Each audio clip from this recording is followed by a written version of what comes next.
Hello, Alan. I'm here. You're there. We are joined by Alan Myers, massive Evertonian. Sky Sports, head of what is a big week. How are you coping so far, Al, with the nerves? I'm okay, at the moment. I just keep saying every couple of hours, we've just got to win, and I genuinely keep saying it to myself, and it's like involuntary, it's not prompted by anything. I just turn around if there's a spare second in my mind and go, well, we just got to win, really, haven't we? And that's it. And I think in some ways, I think as well, that's a little bit of a danger, really, because we have got to win, but we're sort of, we're thinking as long as we win, that's okay, you know what I mean? And that is the fact, but it sort of rolls off the tongue too easily for me, I feel as though I should be checking myself a lot more, when I say that. But we lost to Fulham and Newcastle at home, Al, and I honestly thought, watching them both games, I looked and just thought, I don't know how we get out of this, I really don't. No. And then obviously we had James Maddison as a penalty at 2-1 to Leicester, and he scores that, it's 3-1, and we probably lose that game, and it wouldn't be in our hands. So if anyone would have turned around and tapped me on the shoulder and gone, would you take having to beat Bournemouth to stay up last day? It's in your hands. I would have bit their hand off. Yeah, at that point, I mean, Newcastle in particular for me, because I think Fulham was there were still games before, but the Newcastle game was the first time I really thought, we're in trouble here. We're, this is going to be a problem. Yeah. And strangely enough, and I'm going to just be honest. I feel worse than I did in '98. I feel less confident than I did in '98. And in '98, even if we'd won, Bolton would have won. Yeah. If we hadn't betted Bolton's result, we would have gone. And I don't know why I'm feeling like this. I don't know if it's because of my age or or whatever. But something. It's just I'm not as confident. Do you think the stakes are higher, Al, than they were in '98? Because obviously the Premier League was in its infancy then, 100%. and the gap wasn't as big. I don't think we've actually had a conversation today about that gap between the Premier League and the Championship. The gap 100%. just feels huge now, doesn't it? And everything going on at the club, it just feels like a real big landmark moment for this football club. Yeah, and I think the Premier League is in some ways much bigger now. Like it's than it was then. Even the Premier League was great then. Don't get me wrong, but it wasn't what it is now. If you know what I mean. And it wasn't that. That you're a completely different club, aren't you, when you're in the Championship than you are in the Premier League. Even if you're at the bottom of the Premier League, you're a completely different type of club, and you're seen differently, and people are interested in you, and not so much in the Championship. And I cover a lot of the Championship, and there's some great teams down there, some great games, but it's just not the Premier League, and that pressure, I think, is excuse me, is what's in your mind, I think. Yeah, obviously, I mean, this is something we've looked at. You go into the Championship, and I mean, I imagine if Everton, I don't want to really talk about this, but you go in the Championship, Everton would be the big fish in there. We'd be on TV at like Sunday afternoon at 12 o'clock and Friday nights and all these things. And I can't imagine there'll ever be another Saturday 3 o'clock kickoff for a very long time if we go down. Yeah, there is that, but also I think, and I'll stand by what I say here. I think Everton being relegated would be the biggest relegation from the Premier League era. Yeah, I genuinely believe that. And I know Villa have gone down and Newcastle have gone down, but I just think the amount of years Everton have been in there, it takes me back to, in some ways, the Man United 1974. When they went down there, it sort of felt that big, and it's just the fact that we've been in this league for, the top league for just on 70 years. And it just feels, I even heard Jamie O'Hara on Sky the other day, saying, no, Everton can't go. That's just ridiculous. Everton can't, and I think when people like that are saying it, who have got no real sort of allegiance to the club, brings it home to you. So, the job's on Sunday. It's as simple as that. And I'll say it again, we've just got to win. It's as simple as that. I mean, if you're a Leeds and Leicester fan, the pressure's on you, and it's that depression thing of, even if we win today, if Everton win, there's nothing we can do about it. And that, in a lot of respects, that's even worse as a pressure. I mean, not obviously it's worse, but as a pressure, because it's 100%. Have we got enough in us to get the win? Yeah, and even if it we also have, takes that little bit of wind out of those teams. Exactly, knowing that even if they do win, it might not be enough. It takes that little bit, and in this Premier League, fine margins are literally as thin as wafer. The margins are so different, and if you're even 1% less than what you should be, it'll show. And but yeah, this is not helping really, mate. With my well, we'll come back to that. We'll come back to that. You've obviously just very briefly. You've done a piece for Sky Sports, the Sky Reporter thing, because Everton have agreed rather an exclusivity deal, but Farhad Moshiri has, with MSP. Obviously, there was others mentioned, 777 and things like that, but I know you always felt it'd probably be MSP just the way it was going. Can Evertonians, in your opinion, I know you're just looking at it like most of us, but in your opinion, can Evertonians be excited, if that's right, or not? Maybe excited is not the right word, but can Evertonians be staff being a little bit more reassured that these people might actually make a difference within the football club, Al, if they get in, or do you just simply, are you like us, you don't know yet?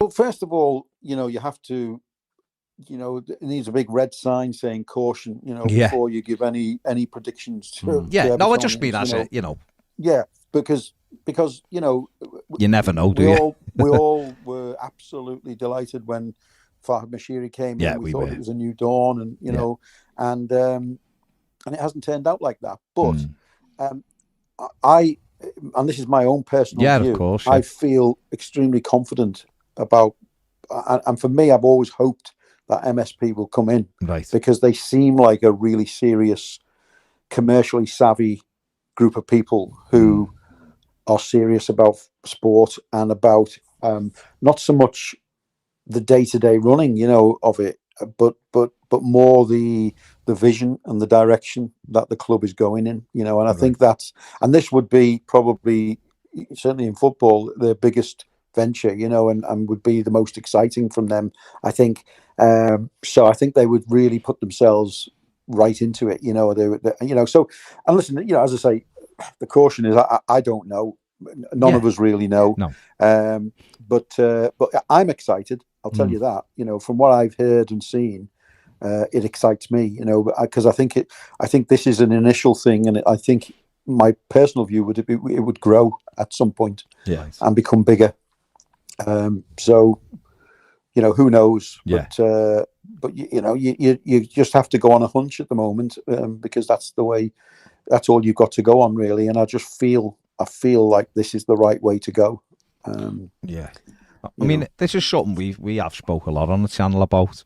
When you're looking at potential owners, obviously you would be seduced by a country with hundreds of, with billions of pounds to spend and all that. But football has changed so much anyway, in the fact that Newcastle United are state-owned, which in my opinion shouldn't have been allowed anyway.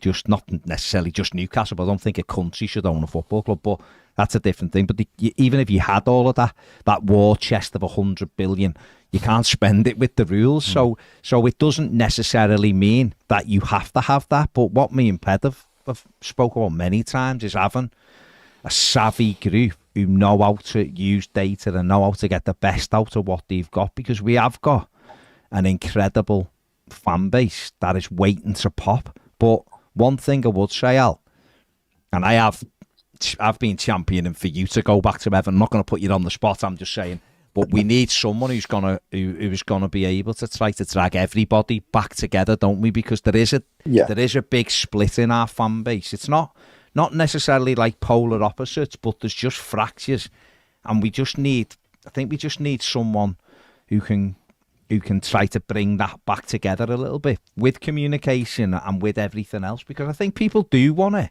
I believe anyway, but maybe I'm right, maybe I'm wrong, I don't know. But I believe that the fans do want to buy into something. I think we all want to buy into something. Everton, in my experience, Evertonians are one of the easiest groups of people to deal with, and people might raise their eyebrows at that, but I genuinely mean that, because we've got to a position, for whatever reasons, and there are plenty, where we just want to see progress right at this moment. Yeah. But I think what we've got to do is, first of all, is be honest about where we are, and I think we've got to put the messages out there of realism and what the situation is. Yeah. We can't hide behind, we're going to do this, and what we want to do is very different to what we can do, probably. So I think, first of all, and this is not in any way a criticism of the comms team, far from it. There's some good people there, and you can only work with what you're given, and that's the bottom line. But what I would say is that, first of all, the message needs to be clear to the fans, honest, open, and realistic. And let's everybody just realise where we are as a club, what the difficulties and the challenges are, because Evertonians will go along with you if they know, they might not be happy about it. Even in the 7 months I was there last time, it went really well, and 90% of the time it was great. But there were things which people were not happy about on a number of occasions, and I take them on board, and I took them on board rather, and I believe everything can be resolved in the end, whether or not you either end up disagreeing or agreeing. People will understand, and as long as you need to have a bit of humility, I think, with fans, and be able to just be open with them. And if you're, because football fans want you to lead the club, they don't want to run the club, they want you to do it. But they want to be certain that you're doing it the right way, or at least looking like the right way. And you have to justify it goes back to do you remember when Kevin Keegan stood on the steps of St James's Park, and I can't remember, he sold Andy Cole. Andy Cole, that's right, yeah. And but I'll tell you something, I'll bet you those Newcastle fans walked away from there a lot happier than if it had just been sent out on a press release or whatever, and that's what it's about. It's about having empathy, having understanding, and sort of explaining to people where we are. So that's the first thing, I think. But there is a there's no one can deny there's a damage between the club and the fans. There's no two ways about that. It's there. And there will be people who tell you it's not, but it is, and it's not fair on the people in the club who are working day to day, and it's not fair on the fans, and the sooner that can heal, the better for everyone, I think. Well, to be, you mentioned that about like situations talking to the fans. You were there, Al, and obviously the badge was changed, and after there was fans weren't happy, and I remember when you came, I was on the Blue Room at the time, and you came in and you showed us the new designs, and you even had the I've still got it actually, the printout of the votes, and again it was that thing of like, people weren't happy, you listened, the club dealt with it, we got the badge we've got, and everyone sort of came away from it happy, and it was dealt with. It was dealt with properly. And I know in the first place maybe the badge shouldn't have been changed without some recognition to the fans that it was being changed, but it got dealt with. It just feels like at the moment the club do things out of spite to almost hate the fans, and that's something that fans just simply won't put up with. Fans understand that difficult decisions have to be made, but I feel this season decisions have been made almost to rub the fans' face in at a time. Now clearly that mightn't be the way it is, but it just feels like that at times now. And you know yourself, you get a happy fan base, you get everyone behind the team. People will buy into everything, and we all, when you were at the club, we all bought into Roberto Martinez, and then suddenly you've got this. It's not us and them; it's all of us in it together. And I remember little simple things, like I remember when you went with Roberto and you lit up the tower blue, and suddenly the thing that's on our badge that most people didn't even know where it was, it became a recognisable landmark in the city. You allowed us to come in and speak to Roberto, and we all spoke, and then little things were said. I remember there was something that you said to me, do us a favour, don't put that on your podcast, and we went, sound, no problem. Yeah, you work together. Yeah. One of the biggest things, and I've been round football clubs, for a long time now, from the early 90s, at different clubs, and not only from working in them, because I've worked in two, but also from going there in my job, and I see how people work and how different people do things. And one thing I've always known is that unity is one of the people talk about pillars in any business, or and one of the pillars is unity. You cannot, and people might have thought it was a bit trivial at the time and everything, but the video we did at Christmas where we had everyone in it from the chair, from actually the chairman wasn't in it, but from Sir Philip, who we remember shouted rubbish at the end. I mean, some normally a very sort of a serious guy who and he just joined in because he could see the goodness from it. All the staff were involved. The fans were involved, and it was brilliant. But unity is massive in a football club, and I can tell you, if you don't have it, you will not be successful. Even if you have it, it doesn't guarantee you success. But if you don't have it, it guarantees you that you won't be successful. And I've seen it in too many clubs where it has been there, and it happened when I was at Blackburn. When I walked into Blackburn, it was the fan base was so fractured. It was unbelievable. They were hating each other. There was different groups, brought them all together. We all got into a room and we all talked on a regular basis. And that's all. That's all you need.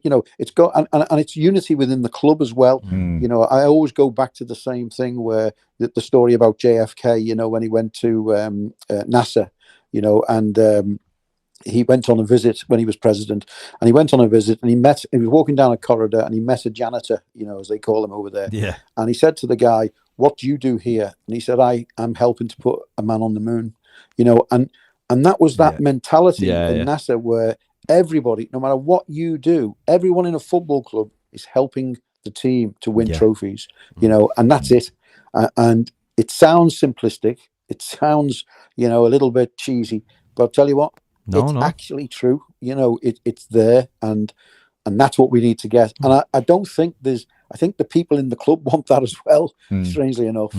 I think they would love that. I think we've somehow got ourselves into a position where we're in this situation, and I don't think it's comfortable for them, and I don't think it's comfortable. Well, I know it's not comfortable for the fans, and so we need to find somehow, as soon as this season's over, because we haven't got time in our heads this week to deal with it. But we need to find something to do that and to make that happen. Yeah, no, I think you're right, Alan, and it is something that we all need, and it is that healing, if you like, because I think we've proven on occasion that when the fan base are together, like we did at the end of last year, it really dragged the team over the line. The fans have done it again. They've given the team a chance, the away support, and I think if we can get access to that through yourself, if I nominate you there and put you, I might buy the club and put you back in, but we do need someone. We do need someone to be fair. I'm very privileged and happy to do what I do. Oh, of course. I'm just throwing it out there. That obviously, we'll make you an offer you can't refuse. We'll make you an offer you can't refuse. What do you think? What do you think? Just going back on MSP or investment. Do you think there's any timeline on that? Do you think we could expect that anytime soon? Well, I'm a little bit cautious of doing that because I was told nearly a month ago that it was imminent. And I think what you've got to understand and what fans have got to understand is that these are processes which have protocols and there are financial institutions don't like unrest. They don't like anything that looks what's the word I could use, but they don't like uncertainty. They don't like anything which doesn't look good. So they like calm, and I think whilst we all sit here as fans waiting for something to change, and I think it's universal. I don't think anyone with any sense would realise that change doesn't need to happen. I never have and never will say what that change should be, because that's up to Farhad Moshiri, because he owns the club and it's his responsibility to decide what that change is. We don't work there every day. We don't know who does what and who doesn't do what, and but anyone with any sense would know that change needs to happen because it's not right, no matter what. So I think maybe within, to answer the question, in 2 weeks, 3 weeks, I think you'll see it become clear. But it will be about red tape and making sure processes are in place, to accommodate those changes if they come. Yeah, because we are on the clock, aren't we? Soon as the game's finished on Sunday, we're on the clock, aren't we, for next season? It's the shortest summer for a while, isn't it? Yeah, because of the World Cup. Yeah, so you would hope that plans are, no matter what the situation is within the club, you would hope that plans are being made, and I'm sure Sean Dyche will be. If I know him, he will be making sure that his plans are at least from his side of things being looked at. And I'm sure Kevin Thelwell will be. See what happens. We've got a couple of messages here. Ross says first thing MSP should do is reinstate Alan. He's a proper blue. See, that's not just me. And Sean Smith says Alan Myers was brilliant when he was at the club. He brought the fans and the club together. Since he left, the divide between the owners and fans has never been the same. So there you go. No tea parties, that's why. Get Alan back. No tea parties, biscuits and everything. That was the issue. What I will say, because I feel as if I should balance it up now, but what I will say is that, Roberto's just the way he was, and you'll both agree, I'm sure. Certainly in that season, anyway. I don't know quite what happened after that. But you left. But I tell him that every now and again. But I always tell him he would have been okay if I'd have stayed. But no, exactly. In all seriousness, he helped enormously because he was a manager who could. I mean, what manager would, talking about that video before? What manager would sit there and then start singing to the camera? I mean, you've got to have that buy-in. You've got to have that, and he did, in fairness. But results. Dictate. I remember Peter Johnson saying to me, Alan, when you're not winning games, even the pies taste nasty. And that's football. If you're not winning, nobody's happy, but you've got to have that solid base where people, and this is the word, trust you. You've got to have, you might not agree with me, but they'll trust me. That's the way I look at it. And your trust only lasts as long as you keep it and and earn it. But yeah, it can be done. Absolutely. Let me ask you, let's go back to the game. And it was obviously, you were there in 98, 25 years ago. The last day, home game, Coventry, we have to win. And we'd obviously had the last day in 94 with Wimbledon, and it was never again. And 4 years later, we were there again. But, I mean, what was it like then, Al? Because obviously building into that game, we'd just been battered at Arsenal, haven't we? Well, that's where I always take it back to be honest, the Arsenal game, because that's where it really... I think that was strangely enough, not like the City game, like the City game was, we sort of expected it, didn't we? And we had a go for, I don't know how many minutes, and we did try, and, we were just beaten by a much better side, and we were beaten by a much better side against Arsenal, but the nature of the defeat was, when Tony Adams is running through our defence, like it's not there, and it was just, I remember being on the touchline, first of all, just sort of standing with Howard and at Highbury it would have been, no, it was Emirates. Was it the Emirates? Do you know? No, it was Highbury. Highbury, was it? Yeah, of course it was Highbury. Yeah, sorry, I'm getting me dates mixed up. Yeah. But so I remember standing on the side, and we just didn't know what to say to each other. It was because I was taking him to the press, and it was all, and everyone had sort of pushed us aside because they, of course, had won the title, and then we had to stand and watch them get the trophy, which didn't help. But then the bus back, and oh God, it was horrendous, and you just knew we were in for the worst week of our lives that week, and I remember then on the Thursday, I think it was, or the Friday, no, it would have been the Friday because we played on the Sunday, didn't we? We had, and you'll all remember, in the older days when we used to do a press conference ahead of a cup final, you'd have it used to be done at the ground, and you'd bring a few players up, and journalists and press and everything could just walk around and talk to different players. You'd put 2 or 3 players up and the manager, and that was like a special FA Cup final press conference, and that's what it was. That's what we had at Belfield, and I'll never forget, we were upstairs in at the canteen where the manager's office was, and we come out and we looked out the window, and there was just this sea of journalists and cameras and radio, and I said, he went, bloody hell, lad, who's all this? I said, Howard, it's mad. And so I said, I'll tell you what I'll do. I'll go downstairs and I'll tell them, so I go downstairs and I say to them, look, there's only going to be 3 interviews, 1 television, you'll all have to get together, 1 radio and 1 media, because we just would have been there all day if we hadn't done. Yeah. So I come back up and I said, right, I told Howard, I said, this is what I've done. I've said one. So he said, yeah, no problem, lad. So I said, okay, so that's great. He said, that's a good idea. So I said, okay. So anyway, eventually he has his cup of tea or whatever, and we walk down. And people like Richard Tanner, I know he won't mind me saying, but Richard Tanner and oh God, the names all escape. Matt Darcy and all the usual. We used to call the Mersey Mafia. And we come down. Next minute, they're straight over to Howard, aren't they? Howard. This is not right. Alan Myers is telling us that we can't do. It's only going to be one interview. This.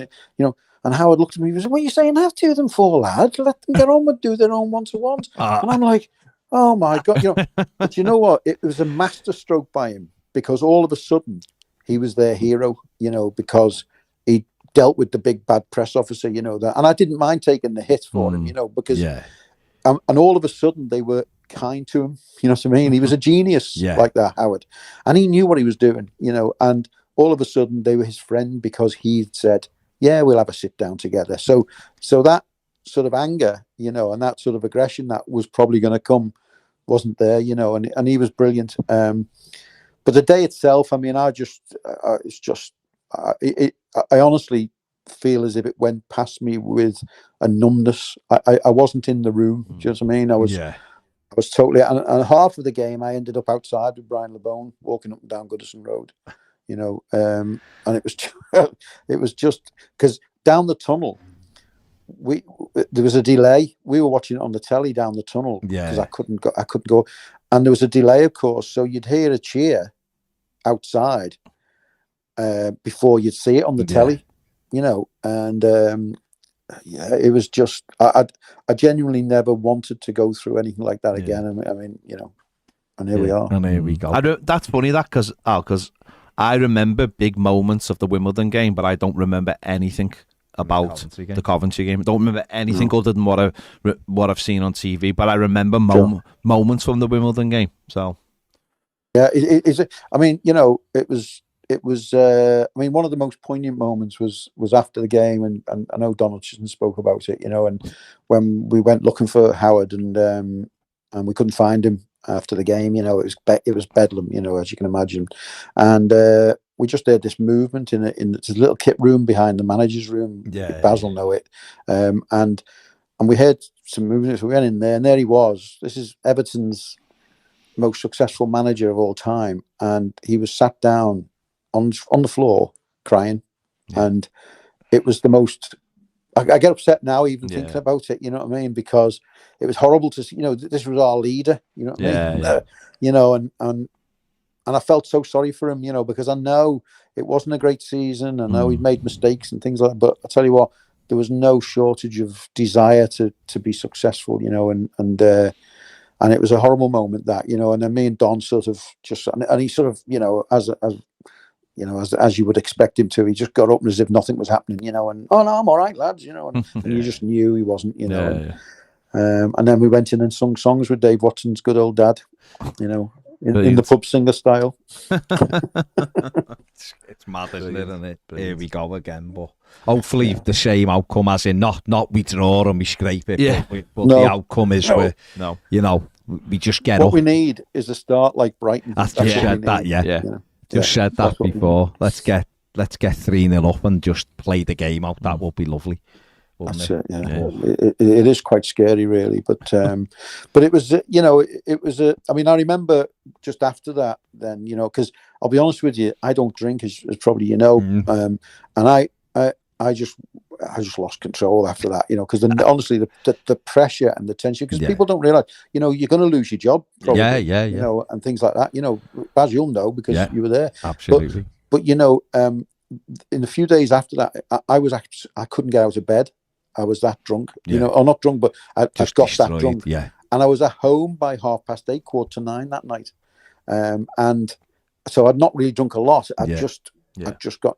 So when I got back in on the Tuesday, Howard had done an interview, and then we had this period of nothing, where we were just going in, and they were redecorating Belfield, and all these tiles, those plastic tiles on the ceiling, they were all falling down around us, and it was just me, Brian Greenhalgh, and Howard in his room.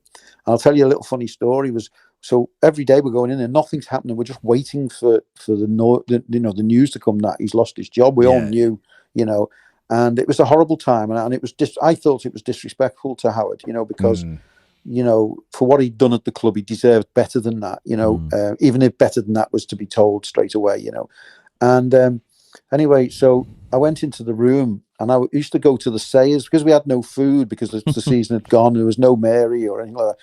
So I'd say to him, Howard, I'm going to Sayers. Do you want anything? And he'd say, "Have you got?" He said to me, "Are you going near a shop? So a newsagent?" I said, "Yeah." He said, "Get us one of those girly magazines, will you?" So I'm like, "Oh my God!" I'm thinking. So I walk out. And I don't know what to do with myself, you know what I mean? Because I'm thinking he's lost the plot here. Didn't he just mean the Jackie or something like that? So yeah, no. So I says to Brian Greenhouse, Brian, I don't know what to do. And he said, "What?" I said, "The gaffer's just asked me to get a girly magazine." So he said, "Really?" I said, "Yeah." I said, "I don't know." So Brian went in. He was braver than me, because he knew. He was funny, Green. Yeah, brilliant. And he went in and he said, "Howard, what do you want?" Like he said, Woman's Own or And what it was, his daughter was in hospital and he was going to visit her. Oh, my I'll tell you what, I'm glad I mentioned it to Brian Greenhouse because I'll tell you. Come back with because you'd have had a hell of a shot, or whatever. Opened the bag. Yeah. But, imagine that, passing it to the bag. There you go, and he just takes it straight to I know. So, but it was just, that was how mad it was at the time, you just, and that's why, I was in a position where I believed anything could happen at that point. My God, you were still well, we did have that. A bag of grapes from the Reader's wives. The situation where Alan was away, and of course, good lad Fred Webb had to read the press announcements out, and I'd just been with Fred about 20 minutes before that, and went back to the office, and the next minute he's on telly. Howard Kendall has been sacked. It's a John Bishop. That's what he was like. He's boss, Freddie. Freddie is boss. What a fella. He did his best Liverpool 4 accent. He did, didn't he? He was the top man. Fred lived in London Street, didn't he? Probably still does, like by Everton. But he was a good lad. But yeah, he was a ledge. He was a ledge, Fred. But yeah, I mean, it's not a great time, and like I say, eventually, as you say there, Howard went, and then Walter came in, and it was all change again, But yeah, it's not, this club shouldn't be.